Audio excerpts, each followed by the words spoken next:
윤석열 대통령이 말한 민주주의 위협 세력이 누구인지 밝혀졌습니다. 그동안 윤석열 대통령은 가짜뉴스에 대해 맹비난해 왔습니다.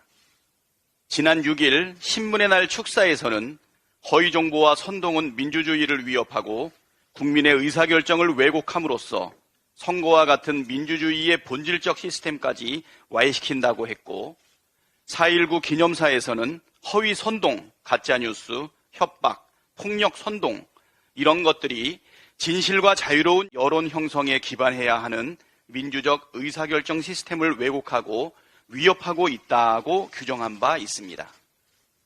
그런데 윤석열 대통령의 워싱턴 포스트 인터뷰 발언에 대해 대통령실과 국힘당에서 주어가 없다고 해명한 것이 새빨간 거짓말로 드러났습니다. 일본 총리의 발언이라고 해도 믿을 만한 윤석열 대통령의 망국적인 인식과 발언을 덮기 위해 거짓말까지 하며 국민을 속인 것입니다. 윤석열 대통령이 말한 민주주의 위협 세력이 누구인지 비로소 분명해졌습니다. 바이든 날리면 논란부터 주어 없다, 거짓 해명까지 가짜뉴스를 생산하는 진원지가 바로 대통령실과 국힘당이라는 사실이 명백해졌습니다. 대통령실과 국힘당의 태도는 국민을 개돼지로 여기며 민주주의를 마음대로 유린할 수 있다는 오만함의 발로입니다. 가짜뉴스로 국민을 상대로 사기친 민주주의 위협 세력 대통령실과 국힘당은 즉시 국민 앞에 무릎 꿇고 사죄하십시오. 아울러 대한민국 대통령이라는 지위를 망각한 채 100년에 한 번 나올까 말까한 희대의 망언으로 국민의 자존심에 커다란 상처를 입힌 윤석열 대통령도 즉시 국민 앞에 섰고 대지하길 바랍니다. 일본 정부가 어제 한국에 대한 화이트리스트 복원에 대해 한국 측 자세를 신중히 살펴보겠다며 신중하게 판단하겠다는 뜻을 밝혔습니다. 우리 정부가 선제적으로 일본을 화이트리스트에 다시 포함시켰지만 일본 정부의 반응은 여전히 뜨뜻미지근합니다. 윤석열 정부는 일본에 대해 일방적 퍼주기, 저자세, 굴종으로 일관하고 있습니다.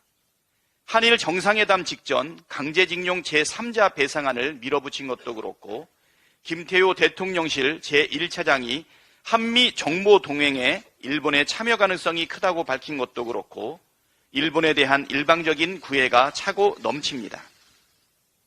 정작 상대국인 일본은 시큰둥하다 못해 독도 영유권을 주장하고 야스쿠니 신사 참배를 하고 화이트리스트 복원도 시간을 끌며 우리 뒤통수를 때리고 있습니다. 일본을 대하는 윤석열 정부의 태도를 보면 도대체 무슨 생각으로 시종일관 저자세인지 모르겠습니다. 아니, 생각은 있는 것입니까? 게다가 윤석열 대통령은 자신을 대한민국 영업사원이 아니라 일본 총리라고 착각하는지 일본 정부의 입장을 연신 대변하고 있습니다. 이 정도면 무슨 커다란 약점이라도 잡혔나 의심이 들 정도입니다. 혹시 치명적인 약점을 도청이라도 당했나요? 윤석열 대통령과 정부는 지금이라도 굴종적인 대일 외교 노선을 폐기하십시오. 떡줄 사람은 꿈도 안 꾸는데 김칫국부터 마시는 미련한 짓은 그만두십시오.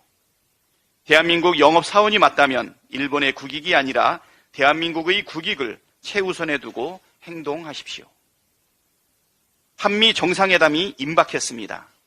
오므라이스 만찬 청구서도 만만치 않은데 갈비찜 만찬 청구서에는 얼마나 큰 액수가 적혀 있는지, 이러다 살림살이 풍비박산 나는 것은 아닌지 국민의 걱정이 태산 같습니다.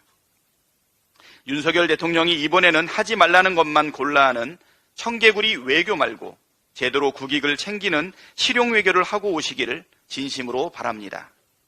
고작 5년짜리 정권이 겁도 없이 국가와 국민을 위험에 빠뜨리는 대형 사고를 쳐서야 되겠습니까?